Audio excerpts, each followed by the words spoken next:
Hello, I'm FPXToyCat, and I'm sure I'm not the only one who gets some form of rush every time I find any structure in Minecraft, even when it's a fairly common one like the abandoned mineshaft. I mean, sure, we all know structures like the fossils are much rarer, but it's still really fun to see even a pretty mundane structure. But what's really incredible is when somehow, some way, the perfect generation coalesces in a way that makes two structures generate together, especially when one of them is the fossil, the Minecraft's rarest structure right now, combined with an abandoned mineshaft in such a perfect way that it literally goes straight down a hallway. This is a fossil going through an abandoned mineshaft, and in today's video, I'm going to be showing you exactly how you can get this in your own world too, because welcome back to Seed Sunday, the weekly series where I show you seeds exactly like this one, which is the seed you're going to need to type in if you want to get the exact seed we've got here today, because that's how seed numbers work. It came in from Tammy L on Twitter, and it's one you're really going to appreciate because as we press create world, you're going to see how it's not just an incredible single thing in this seed, it's something with a lot of incredible things, including the spawn, where again, you wouldn't believe it if you didn't see it, you spawn on top of a Minecraft village. Sometimes you'll spawn on the fences, sometimes you'll spawn in the fences,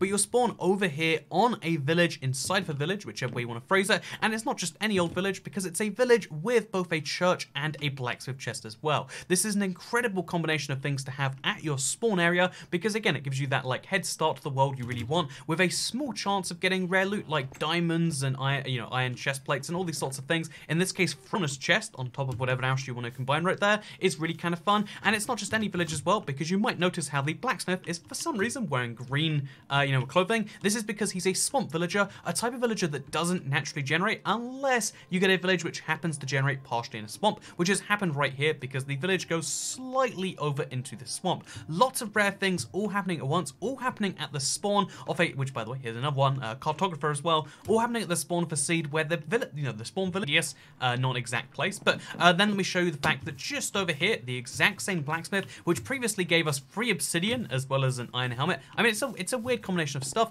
This time, what it's going to give us is going to be a little bit different because as we can see, it's a single diamond, 4 bits of iron, 3 bits of gold, and for some reason 2 iron helmets because that's what we needed. It's different every single time, and it's something I say in these videos, but it doesn't sound believable because it didn't used to be the way for Minecraft Console Edition, and it's weird that they do randomize it every time, but yeah, you get a random bonus chest of things way better than you find in that chest, and things that can really kickstart your game. Just in case, you want a Minecraft seed that gives you a little head start, you can use that chest. If you don't want the head start, you don't have to take it. It's just an option there for you or anyone else who joins your world. Anyway though, let's move on from this spawn village, and let's talk about why I love this seed, because there's quite a few things to love about this seed. I mean, the terrain is, your standard Minecraft terrain lots of ways. You got some plains, you got some other biomes mixed in quite nicely. It's not a bad biome for what you can find if you're northwest or to the east or to anything in that direction. But what I really recommend going is to the south and going to the west as well. And the reason I recommend that in particular is because as you can see, there's a swamp right here, a swamp with something you don't find very often, which is a witch's hut, but not just a normal witch's hut, a witch's hut on extreme stilts. As you can see, it's another kind of interesting niche rare structure that maybe you don't want to take full advantage of, but I mean, it does have a black cat, which is a wonderful bedrock feature, right? And yeah, basically that's a thing you can find right over here, the witch isn't even in the hut, and I don't think can get back in there, but still, it's a fun little feature that exists here in the middle of nowhere with its own potion, with its own cat, with its own witch, and its own little hole in the mountain, it seems as well. But here's something I find incredible if you go to the south and to the west of this seed, because at these coordinates right here, you find something I really like personally, which is of course the snowy taiga biome. I mean, these things always look great, but they're somewhat hard to find on normal seeds. You tend to find them on seeds where you're just surrounded by snow for such a long distance. This is one of your options. If you like the snowy biome, if you like having snowfall instead of rain, this is the place for you. But way more importantly, if you go south, which you're gonna be doing on a boat ride, you can find something which I love as a concept, because when you have these random islands in the middle of nowhere, sometimes they kind of work like survival islands, but they've got the struggle of being like, well, usually you don't have trees, or if you've got trees, you've got lots of trees, or even if you do have those sorts of things, you don't have some of the newer features in Minecraft. Say you want to enjoy the Village and Pillage update, but you also want a survival island.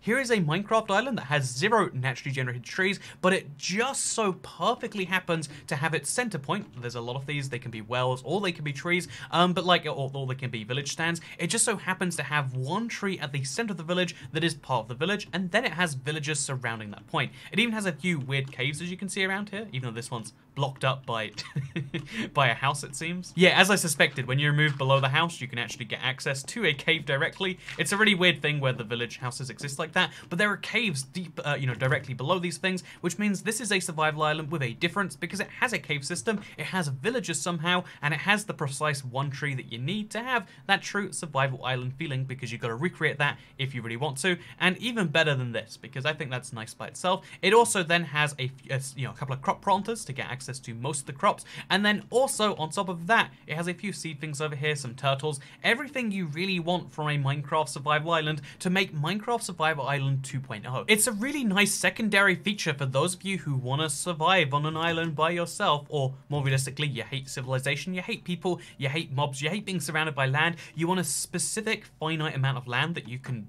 work on and generate, etc. This is the perfect thing for that. There are technically future expansion opportunities. Again, one of the things I like in Minecraft is you can build infrastructure, say bridges to connect islands. That's a long-term goal if you so choose it, including to the snowy tiger biome I mentioned. But the wonderful thing is you have this self-contained little thing that a lot of people actually do prefer. Again, the rise of game modes like Skyblocks, the rise of challenges like this, show that some people love the infinite nature of Minecraft, and some people love it to be self-contained, kind of like how it was in the console worlds, and that's why people love the old side worlds. But that's also why some part of people do not like the self-contained nature. They see this and they go, why do I want a village on a survival island so I can't? Why are you wasting my time on that? And for those people, I want to show you what this seed originally came from. By the way, just as a bonus, as a monument of success to how good this seed is, just to the south of that little survival island, there is, as you can see right here, a really nice naturally generated structure with guardians. So yeah, what makes this seed so interesting is the fact that when I received it, it just had some of the coordinates listed on screen. Again, they took a vertical picture off a horizontal screen. Please don't do this. If you take a picture on your phone of your screen, please at least turn it sideways. Can we start an awareness campaign for why you should turn your phone sideways and why that's how they're actually built? But anyway, when the seed was actually sent, it just had 82, 41, and 4910, which meant that I had to go through every single possible variation of what could end in 82. I eventually ended up at minus 1082, by the way, but this means that Tammy L actually explored 6,000 blocks away from the spawn. This is something that's quite impressive because, again, to travel 6,000 blocks and then start exploring goes to show that every Minecraft world gets hugely different when you go out towards the edges. The reason we don't really cover this so much on Seed Sunday is because every seed, technically speaking, somewhere in the hundreds of thousands of blocks in each direction, is going to have everything you need. It's going to have your jungles, it's going to have your mushroom islands, it's going to have your savannah M's, etc. But what makes the seed different is how it kind of starts and how you work with that. The spawn area is something you can never truly change about a Minecraft seed, and that's why this sort of stuff is important. That's why it's important to have something nice, whether it be a village or some good terrain or something along those lines. Maybe it's a pillager outpost that you crave, but there's the things that really matter about the world, generally speaking, are the terrain between where you spawn and where you want to be. And that's why I find this desert to be such a fascinating one, because yeah, it contains quite a few interesting things, including 2 villages, by the way, including a village at the very edge of it, you can see over there, including this really nice smiley face ravine right here. I mean, all it needs is 2 eyes, or really 1 extra eye, because it's got 1 over there, and it will be perfect. Actually, I'm just saying, we've got a build idea for if you come to this desert, you can totally make a wonderful smiley face on a map that, if you put lava in there, will totally look like it right there. Or you could go the opposite way, you could be like, you know what, I'm feeling pretty sad today. This is so dumb.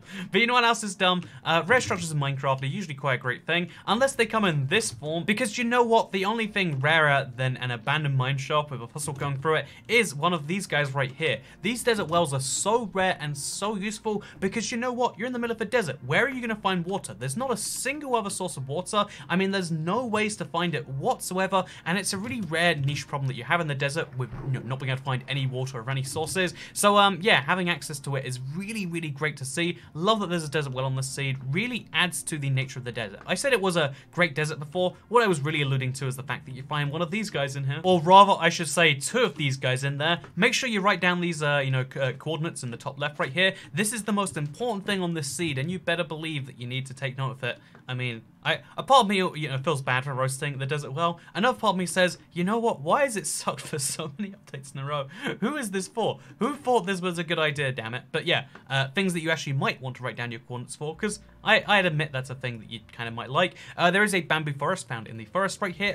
Found in the jungle right here, right next to a jungle temple. One of Minecraft's rarest structures, especially given how rare jungles can be these days. So finding a nice little jungle temple, always a wonderful, nice thing to find. But also, the key thing, the thing we're talking about with the seed, is going to be cut in the form of that abandoned mineshaft, right? So yeah, if you dig anywhere below this village right here, you're bound to find a pretty decent chance of getting there. Or if you want the exact coordinates that you should dig down from, these right here will give you a good place. Again, -1082 and then 4908. Again, after a lot of searching, I literally had to check 20 different potential coordinates with 82 in them. I finally did find, as you can see right here, the fossil in an abandoned mineshaft. So this is a really interesting fossil abandoned mineshaft because with just a little bit of excavation, I mean, you just remove some blocks in the floor here, some blocks in the ceiling, you can see the entirety of the fossil. And fossils, as we know right now, are Minecraft's rarest structure because they are such a rare spawn chance. There's no way to find them. Even using creative commands, you can't /locate fossils. It's not a thing that exists in Minecraft.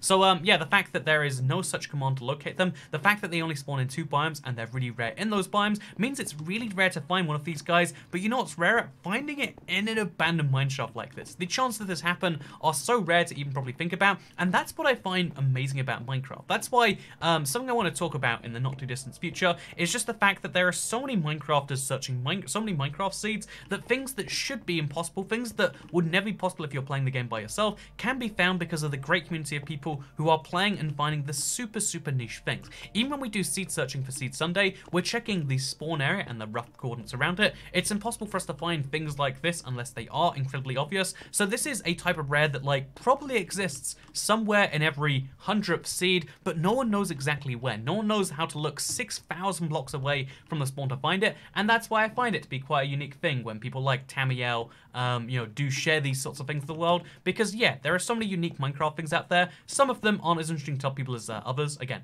some people would find just the abandoned mineshaft with a long corridor like this that goes down a few ways. Some people might find that noteworthy. Some people might find a fossil by itself be super noteworthy. And that's the cool thing about Seed Sunday, is that I tried to show you the things that out of the entire collection of seeds out there are things that are noteworthy to me. After years of seed searching, I still find this incredible, and maybe you agree, maybe you don't agree, but that's the point of Seed Sunday, to give you choices about seeds to start your Minecraft world with, because again, I think that personally, I play long-term survival worlds, and that, determining what seeds you should start with might take you a few choices, and that's what Seed Sunday is kind of here for. To give you a look and feel at a bunch of different seeds, some of which have features as rare as this, and some of which have amazing spawns or beneficial spawns or the survival islands, and sometimes those things happen to combine together, and that's something I think is incredible, and that's what I wanted to share in today's Seed Sunday. Thank you very much for watching this video. If you liked it, you can of course like the video, you can share if you really liked it, you can subscribe when you're around here, or you know what, these outros are really crazy, so how about instead I just say, hey,